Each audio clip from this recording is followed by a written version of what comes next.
Bismillah ar-Rahman ar-Rahim. Assalamu alaikum. Today we shall discuss the important topic of Pakistan affairs, Federalism and Constitution of 1973.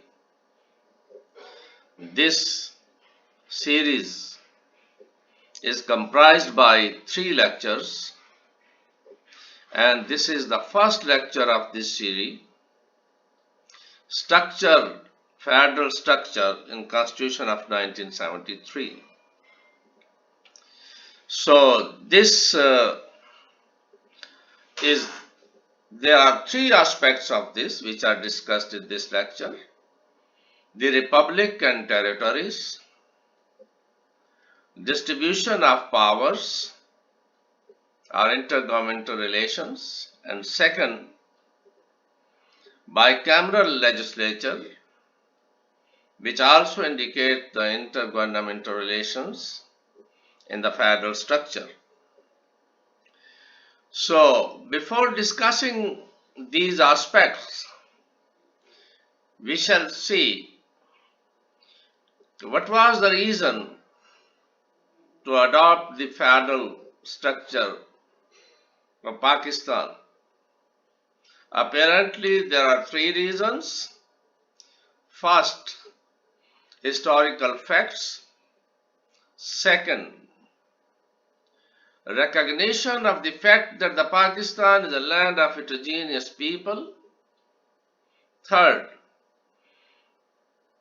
they consider the fact that there are uneven capacities and uneven development of different regions. As far as historical aspect is concerned, so Muslim leadership was in favor of federal structure,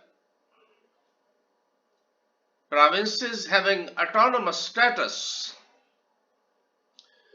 So this can be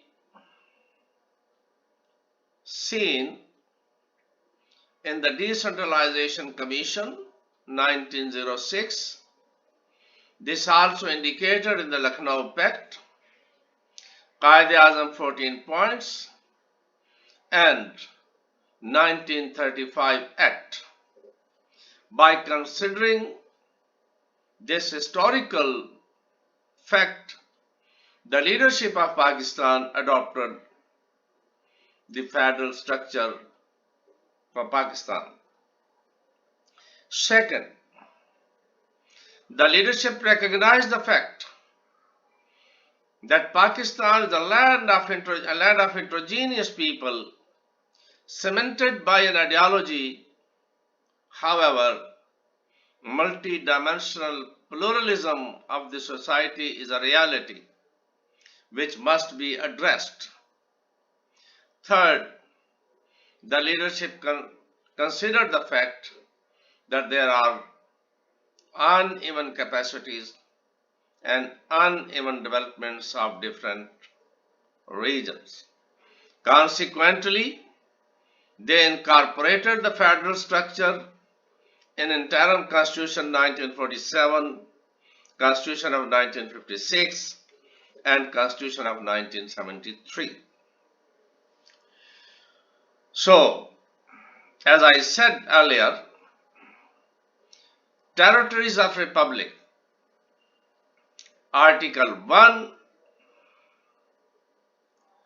Part 1 of the Constitution, Article 1, Pakistan shall be a federal republic to be known as the Islamic Republic of Pakistan, hereinafter referred to as Pakistan. Article 1, Clause 2 indicates the territories. The territories of Pakistan shall comprise Article 1, Clause 2A, the provinces of Balochistan, the Khyber Pakhtunkhwa, the Punjab and Sindh. B. Islamabad Capital Territory, hereinafter referred to as the Federal Capital. C. The federally administered tribal areas and such states and territories as are or may be included in Pakistan, whether by accession or otherwise. So, Article 1, Clause 3 also indicates that Majlis-e-Shura, Parliament, may by law admit into the Federation new states or areas on such terms and conditions as it thinks fit. So the second very important thing which is essential for the successful operation of any federation, that is bicameral legislature. Part 3 of the Constitution, Chapter 2, Constitution 1973. So, Constitution 1973 provides bicameral legislature, Majlis-e-Shura, comprised by National Assembly, Senate, and the President. The Senate is a representative of the federating units, which provides equal representation to the federating units, while the National Assembly, that is actually on the basis of the population and other things. As far as Senate is concerned, as I told, that the federating units are provided equal representation in the Senate, while senators are elected by the respective legislators of the provinces on proportional basis through a set procedure. And as far as powers are concerned, the reasonable powers are given to the Senate in legislation, policy making, and in decision making process. The most important thing is the President, which is a part of the Parliament. The President represents the Federation, so he is elected by the Electoral College comprised by the members of the Senate, National Assembly, and provincial assemblies. Each provincial assembly has equal weight in the election of the President of Pakistan. So again, as far as Senate is concerned, Senate shall consist of 104 seats. So the distribution of this is on the equal basis between the provinces. This table is here to indicate this thing. Sindh, Punjab, Balochistan, Khyber Pakhtunkhwa, general seats 14 each, technocrats and ulama 4 seats each, women 4 seats each, non-Muslims 1 seat each, and in this way there are 23 seats for each province. Federal Capital Area 2 general seats, 1 technocrats, 1 woman, 4 seats. FATA now merged in the KPK, so 8 seats, and in this way general seats 66, technocrats and ulama 17, women 17, non-Muslims 4, and total seats are 104. The other important aspect, that is distribution of legislative powers. Article 41.